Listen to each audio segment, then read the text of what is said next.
Hello everyone, कैसे हैं आप सभी। तो जैसे कि यार हमारे दो मोस्ट अवेटेड रिजल्ट थे, आरआरबी पीओ का और एसबीआई क्लरिकल का। दोनों रिजल्ट्स आउट हो चुके हैं, है ना। और ये हमारी जैसे कि लर्निंग सीरीज है, इस पे हम अपने प्रीलिम्स और मेंस के ऊपर डिस्कस करेंगे, लेकिन उससे पहले थोड़ा सा रिजल्ट पे बात करेंगे, क्योंकि ऑलमोस्ट लगातार ये दोनों रिजल्ट आए हुए हैं ना। और ये वो रिजल्ट है इसका मैक्सिमम बैंकिंग एस्पिरेंट वेट कर रहे होते हैं, ठीक है।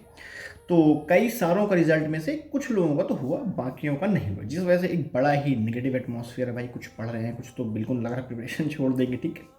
तो हम उन्हीं पे थोड़ा डिस्कस करेंगे, उसके बाद हम अपने बाकी और लर्निंग्स पे ध्यान देंगे कि जो ही तो वो है रिजल्ट्स में जिनका नहीं हुआ उनके लिए बेटर यही है कि भाई शुरू हो जाओ वापस से तैयारी में, क्योंकि जितने दिन आप इस चीज़ में गवा देंगे, इस चीज़ से ओवरकम करने में कि आप फेल हो गए हो, उतना टाइम आप वेस्ट कर रहे हो। क्योंकि सबका रिजल्ट भाई, जिन्होंने भी अपना अच्छा मेंस लिखा था, सबका यही है कि एक आधा क्वेश्चन और हो गए होती है, या जिनका 2-3 नंबरों से रह गया वो तो बस इसलिए पढ़ता है कि 1-2-3 क्वेश्चन और बन गए होते हैं।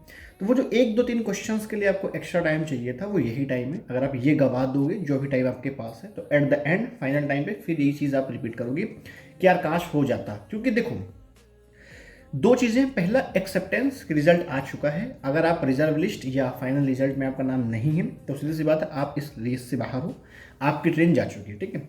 और जो ट्रेन चली गई है उसके लिए आप बैठ के क्यों रो रहे हो, ठीक। अब थोड़ा रोना बनता है, क्योंकि आपने भाई इतनी मेहनत की थी, इतना टाइम दिया था, इतना टाइम आपने लगाया था ना। लेकिन हमेशा रोते रहना भी ठीक नहीं है, ठीक है। क्योंकि अगर रोते ही रहोगे तो फिर दूसरी ट्रेन कैसे पकड़ोगे भाई, है ना। और एक चीज़ यहाँ पे सबसे बड़ा एस्पेक्ट है जो मैं रखना चाहूँगा कुछ भी चीज़ एक्सप्लेन करने से पहले, कि ना जितना बुरा हमें कई बार लग नहीं रहा होता, उससे ज़्यादा हम ना बुरा लगने का दिखावा कर रहे होते हैं, ठीक है। तो एक बार थोड़ा सा खुद से क्वेश्चन करना है कि क्या सच में मुझे इतना बुरा लग रहा है कि मैं फेल हो गया हूँ या नहीं, या बस मैं दिखावा कर रहा हूँ कि मुझे बुरा बहुत ज़्यादा लग रहा है, ठीक है। क्योंकि कई बार क्या होता है, हम ना एक ऐसे अपने ही जोन के अंदर ना बैठ जाते हैं कि अरे पेपर नहीं निकला तो ये, जबकि ऐसा होता नहीं है। उतना बुरा हमें शायद ना लग भी नहीं रहा होता जितना जितना हम दिखा रहे हैं। तो अगर आप दिखा रहे हो तो उठ जाओ, मुंह धुलो, वापस से पढ़ने बैठ जाओ। नेक्स्ट ईयर देखो यार, 2026 के 2 महीने बीत गए, जैन फेब खत्म भाई, S28 ऑफ फेब है ना। देखते देखते अब आरबीआई स्टूडेंट्स ने फिल किया, उसका मार्च अप्रैल बीत जाएगा, मई जून जुलाई और पेपर आ जाएंगे। तो टाइम तो है ही नहीं, ठीक है। और दूसरी चीज़ यहाँ पे एक चीज़ है, वो क्रिटिसिज्म कईयों से तो बर्दाश्त नहीं हो रहा कि मैं फेल कैसे हो गया, इतने एफर्ट डाले थे हमने। और भाई समाज सोसाइटी तो है ही मस्त ताने देने के लिए, इन लोग तो बैठे हुए। तो चीज़ समझो यार, हम लाइफ में कई बार फेल हुए, इससे पहले भी कई बार होते आ रहे हैं। कितने बार टेस्ट में फेल हुए हैं, कितनी बार रेस में फेल हुए हैं, कितनी बार कुछ बनाने में फेल हो गए हैं, किसी बार टेस्ट नहीं आ रहा है। हर एस्पेक्ट में, हर एक कदम के साथ हम फेल होते आए हैं। लेकिन बात वही है कि हम फेल होते हैं, सीखते हैं, आगे बढ़ते हैं, फेल होते हैं, सीखते हैं, आगे बढ़ते हैं, रुक थोड़ी जाते हैं यार। और आपको क्या लगता है ये एग्जामिनेशन क्वालिफाई करने के बाद सब कुछ चेंज ही हो जाएगा क्या? नहीं, ऐसा नहीं है। आप उसके बाद आगे लर्निंग करोगे, वहाँ फेल होगे, फिर सीखोगे। तो जब आपको पता है कि भाई जब तक जिंदा है, ठीक है, जब तक जी रहे हैं, तब तक ये फेल होना लगा ही रहेगा। और हम 10 में से 3 चीज़ें ही जीतते हैं, 7 चीज़ें हारते हैं। अब देखो, अगर आप मेहनत करने वाले हो तो चीज़ समझ के उठ जाओ कि कोई बात नहीं, एक बार वापस से गिर पड़े हैं, वापस खड़े होंगे, धूल झाड़ेंगे और आगे बढ़ेंगे, ठीक है। क्योंकि आपका काम था रेस में दौड़ना, आपका काम था भागना, आपका काम था मेहनत करना, आपने वो की। अब आपको ठोकर लगी, आप फिनिश लाइन से पहले गिर गए, उस पर आपका दोष नहीं है, ठीक है। अब आप कुछ नहीं कर सकते, आप बहुत आगे थे, बट एट द एंड कुछ ऐसा हुआ किन्हीं कारणों से कि फाइनल सिलेक्शन रह गया। अब आप रोज माथा पटक के या कुछ भी करो भाई, जो हो गया सो हो गया। तो सबसे पहले एक्सेप्टेंस लेके आओ कि जो रिजल्ट जैसा आया आया, कोई बात नहीं, नहीं हुआ नहीं हुआ। ये जो टाइम है अभी से प्रिपेयर करना शुरू करोगे तो काफ़ी है, काफ़ी टाइम है आपका भाई। आप रिपीटर कैटेगरी के होगा तो बहुत बहुत क्रूशियल टाइम है यार, अभी मत गवाओ। लाइक मुझे ही देख लो, काफ़ी टाइम हो चला ना, मैं कोशिश कर रहा हूँ डेली बेसिस पे ताने पड़ते हैं भाई। तुम चिंता कर क्यों रहे हो, किसकी चिंता कर रहे हो कि लोग तुमको ताने दे रहे हैं, तुम फेल हो गए, किसको तुमको प्रूफ करना भाई, किसी को प्रूफ नहीं करना तुम्हें, ठीक है। अपने आप से, अगर तुम्हें पता कि तुमने मेहनत की थी, आपके माँ बाप को पता कि आपने मेहनत की थी, उसके अलावा तुम्हें कद्दू किसी को नहीं साबित करना कि तुम क्या कर रहे हो। फेल हो गए भाई, भाड़ में गया। आज की सिचुएशन ये है कि मुझे कोई बोल देता ना कि अरे तुम फेलियर हो, तुमसे ये नहीं हो पा रहा, तेल लेने से जाए भाई, मैं बिल्कुल नहीं, मतलब एकदम इग्नोर, ऐसे कि अभी हट हट हट भाई यहाँ से, मैं नहीं सुनता भाई। क्योंकि फेल होऊंगा भाई, मेरे पास जब तक टाइम है एटलीस्ट मैं कोशिश तो कर रहा हूँ। फेल भी वही होता है यार जो एफर्ट डाल रहा है, क्योंकि जो वही बस गया पेपर दे के आया, जिसने एफर्ट नहीं डालने उसको तो फर्क भी नहीं पड़ेगा। बट आपको बुरा लग रहा है क्योंकि आपने एफर्ट डाली है, वैल्यू हो उस चीज़ की, लगना चाहिए। लेकिन ज़बरदस्ती का बुरा लग रहा वो भी ठीक नहीं है, ठीक है। तो अगर आपका भी फाइनल सिलेक्शन नहीं हुआ है तो चुपचाप से 1 दिन 2 दिन का रेस्ट लो, गैप लो, कहीं घूमना है घूम लो, उसके बाद वापस अपनी स्टडी कंटिन्यू करो। अगले साल के एग्जामिनेशंस आपको फिर देने हैं, क्योंकि अगर एग्जामिनेशंस नहीं देने फिर तो आराम से बैठे रहो, ठीक है, जो ठीक लगे। और अगर एग्जामिनेशंस दें तो उठ जाओ, साफ सफाई करो अपने डेस्क से, वापस से पढ़ाई लिखाई चालू कर दो, क्योंकि साहब बिना पढ़े और बिना नौकरी के कल्याण नहीं है। अगर आप लोअर क्लास फैमिली से आते हो ना भाई साहब, तो नौकरी ही करनी पड़ेगी, क्योंकि कोई ऑप्शन नहीं है, ठीक है। तो एक बार ये सवाल खुद से पूछना, क्या सच में तुम्हें बुरा लग रहा है जितना तुम दिखा रहे हो? अगर इसका जवाब ना में है तो समझ जाना कि मैं बेवकूफ़ हूँ, खुद को ही बेवकूफ़ बना रहा हूँ। आप से अपने डेस्क साफ करो, समेटो, 1-2 दिन के बाद रेस्ट लेने के बाद प्रॉपर पढ़ने बैठो। अगले साल के पेपर आने में मात्र 4 से 5 महीने हैं। वो 4 से 5 महीने अपने आप को एनालाइज करो, एक डायरी मेंटेन करो, जो लगता है आपको कि आपकी गलतियां नहीं होंगी उन पे काम करना शुरू करो, और इतनी बेहतर तरीके से इस बार प्रोग्रेस करना कि आपके पास कई सारे ऑप्शंस हो कि आपको किस ब्रांच में जाना है, ना कि आपको ये चिंता सताए कि किसी एक में भी हो जाए, ठीक है।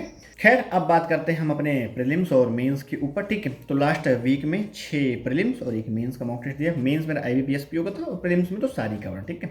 देखो, तो सबसे पहले हम प्रीलिम्स पे बात करेंगे, देन मेंस पे, क्योंकि भाई दोनों चीज़ें जरूरी है। मैं दोनों चीज़ों पर भी स्ट्रगलिंग वाले फेज पे हूँ, है ना।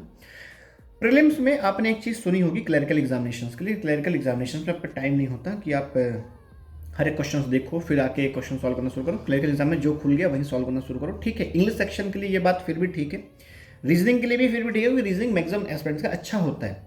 पर बात करते हैं कॉन्ट के लिए, तो कॉन्ट में आपका क्लरिकल ही पेपर क्यों ना, मैक्सिमम एस्पिरेंट 10 में से 7-8 लोग 20-25 क्वेश्चन से ज़्यादा नहीं बनाने वाले हैं।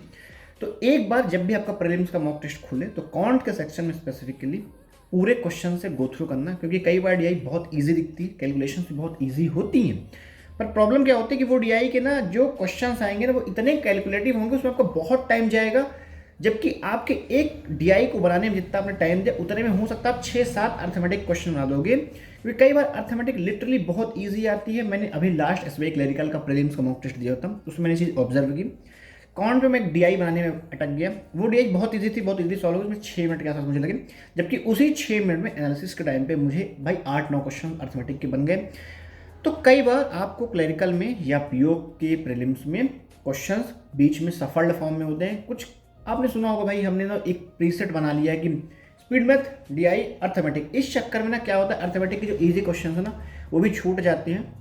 तो DI पिक करने से पहले स्पीड मैथ के बाद एक बार अर्थमेटिक से गो थ्रू जरूर करना कि क्या सच में अर्थमेटिक टफ है या डुएबल भी है, क्योंकि कई बार आपको जो एक DI में टाइम लगे उतने टाइम में आप बहुत ज़्यादा क्वेश्चन अटेम्प्ट कर लोगे अर्थमेटिक में, ठीक है। तो ये मेरी क्लरिकल की एक लर्निंग थी जो मुझे बताना था। और एक दूसरी चीज़, PO के एग्जामिनेशन में ना कुछ कंडीशन ना भाई सफल कर जाती है, ठीक है। लाइक आपने देखा होगा कि AB का रेशियो दिया हुआ है, देन बाद में वो BA पूछ देता, तो ये एक सिली मिस्टेक है जो बहुत होती है मुझसे, वो चीज़ का ध्यान रखना आप, ठीक है। और प्रीलिम्स के लिए ऐसा सच कुछ है नहीं बताने के लिए, क्योंकि पूरा का पूरा प्रीलिम्स प्रैक्टिस के ऊपर है। मैं रिपीटर वाले सिचुएशन में भाई, तो मेरा सिलेबस का उतना मुझे इशू नहीं है। हाँ, टाइम एक कंसर्न मेरे लिए कि maximum number of question attempt होने पर है, वो धीमे धीमे इंप्रूव कर रहा हूँ। तो प्रीलिम्स के लिए जितना मैक्सिमम आप प्रैक्टिस कर सकते हो सिर्फ वही करो। ये कुछ चीज़ थी जो मुझे आपके सामने रखनी थी। अब बात करते हैं मेंस के लिए, ठीक है। तो मेंस मैंने IBPS PO का दिया हुआ था, उसके मार्क्स से बहुत बेहतर नहीं है, सच की बहुत एकदम मस्त मार्क्स आ गए हैं, ठीक ठाक सही हैं। लेकिन मैंने एक चीज़ जो ऑब्जर्व की है मेंस के साथ, कि जब आप मेंस की क्लासेस करते हो ना, मेंस पढ़ते रहते हो, तो आपको ना मेंस से डर नहीं लगता, क्योंकि जो मेंस के साथ है ना, जब आप क्वेश्चन देख के ना मतलब ऐसे ब्लैंक हो जाता है कि इसको शुरू कहाँ से करना है, तभी वो क्वेश्चन नहीं बनता। तो थोड़ा सा ना मेंस की क्लासेस को मैक्सिमाइज कर लो। मेंस की जितनी आप क्लासेस करते चले जाओगे उतना आपके कॉन्सेप्ट क्लियर होते जाएंगे, और उसका डायरेक्ट इम्पैक्ट आपको अपने मॉक टेस्ट में देखने मिलेगा। प्रीलिम्स का हो चाहे मेंस का भी, ना विजन डेवलप हो जाते हैं। कई बार कुछ क्वेश्चंस में ना बहुत वेरिएबल्स होते हैं, लेकिन वो एलिमिनेट हो जाते हैं, आप उनको सॉल्व नहीं करना होता, फाइंड नहीं करना होता। और वो विजन डेवलप करने के लिए आपको मेंस की क्लासेस करनी पड़ेंगी। आप सिर्फ मेंस को PDF से सॉल्व करके नहीं सीख सकते हो, तो मेंस की क्लासेस ऐड करो। मुझे तो भाई अप्रॉक्सीमेट अभी 2-3 हफ्ते ही होंगी चीज़ करते हुए, लेकिन हाँ मुझे चेंजेस दिख रहे हैं। मुझे तो भाई चीज़ें समझ में आना शुरू हो गई हैं। अभी फेब चल रहा है, मार्च, अप्रैल, मई, जून, आई गेस उम्मीद करता हूँ जून तक मेंस के मार्क्स भी बहुत बेहतर होंगे। अब कितने होंगे वो एक्सपेक्ट नहीं कर सकता मैं, लेकिन हो सकता है बहुत ज़्यादा आ जाएं, या हो सकता है बहुत ज़्यादा ना भी है, ठीक है। और मेंस में एक दूसरी चीज़ ये भी है कि मेंस का हम ये सोचते हैं हम पे टाइम बहुत ज़्यादा है, जिस चक्कर में रीजनिंग में मैक्सिमम अटेम्प्ट नहीं होते हैं और कॉन्ट में भी नहीं ही होते हैं। तो कितना भी आप रिलैक्स तरीके से मेंस लिखने बैठो, लेकिन ना स्पीड स्लो डाउन मत, क्योंकि अगर आपने स्पीड स्लो कर दी ना भाई, तो कई बार क्या होता है कि कई ऐसे क्वेश्चंस होते हैं जब आप रिसॉल्व करोगे तब लगे ये तो बन जाता, पर टाइम वैसा नहीं बना। तो वो दिक्कत ना है, इसलिए अपनी स्पीड ना मेंटेन रखना बिल्कुल भी। देखो इंग्लिश में टाइम बच जाएगा आपके पास पूरा सॉल्व करने के बाद, जीए में भी टाइम आपके पास बच ही जाएगा, लेकिन कॉन्ट और रीजनिंग के टाइम पे अपना मतलब मैक्सिमम स्पीड, अब चिरगोदने मत लग जाना कॉपी में, ठीक है कि चिरगोदने लग गए। प्रीलिम्स से थोड़ा कम, लेकिन एकदम भी ऐसे नहीं कि हाँ एक ही दो ऊपर से, ये नहीं, थोड़ा ठीक ठाक से स्पीड मेंटेन करके सॉल्व करना ताकि मैक्सिमम क्वेश्चन सॉल्व कर पाऊँ। क्योंकि क्या होगा कई बार ना, मैं बता रहा हूँ लास्ट जो मैंने पीओ का मेंस लिखा ना, उसमें एक पजल थी 2 नंबर की थी, वो 8 नंबर मिलते मुझे उससे भाई, एंड में बस टाइम नहीं बचा, ठीक है, क्योंकि मैं बहुत आराम आराम से धीमे धीमे एकदम मिधिर मिधिर काम कर रहा था, तो भाई उससे वो बना नहीं, मैं बना ही नहीं पाया। 3 मिनट बचे थे और बदल 3 मिनट तो नहीं बनती है ना। तो थोड़ा सा स्पीड पे ध्यान देना, और एज सच मेंस में भाई यही है, प्रैक्टिस करते रहो, मैक्सिमम क्लासेस करते रहो, धीमे धीमे धीमे धीमे सब कुछ इंप्रूव हो जाएगा। तो ये रहा मेरा थर्ड वीडियो इस लर्निंग सीरीज़ का, जहाँ पे मैंने ये चीज़ें सीखी जो मुझे लगा बताना चाहिए, मैंने शेयर कर दिया। हो सकता है कुछ लोगों के काम आ जाए, और अगर आपको ये चीज़ें पहले से आती हैं तो ठीक है, कोई बात नहीं, है ना। उम्मीद करता हूँ इस वीडियो से आपको आरआरबी पीओ और एसबीआई के रिजल्ट से भी थोड़ा सा वो मिलेगा बाहर आने के लिए, और जो मेरी लर्निंग्स थी वो भी आपके लिए हेल्पफुल होनी चाहिए, ऐसा मुझे लगता है एटलीस्ट। ठीक है, नहीं होगी तो मुझे कोई कुछ नहीं बोलेगा। तो ठीक है, फिर लग जाओ मस्त पढ़ने लिखने में, अपना वापस से डेस्क साफ कर लो, बढ़िया से पढ़ाई करना शुरू करो, और कंपटीशन डेली बेसिस पे बढ़ता ही चला जा रहा है ना। डेली मैं शॉर्ट्स डालता हूँ, देखा करो, और मुझे बताया करो कितने नंबर पाए हो, थोड़ा सा मुझे भी सजेस्ट कर दिया करो मैं क्या इंप्रूव करूँ कैसे। ठीक है, तो आज के इस वीडियो को बस यहीं तक रखते हैं, फिर मिलेंगे किसी और दिन किसी और वीडियो पे।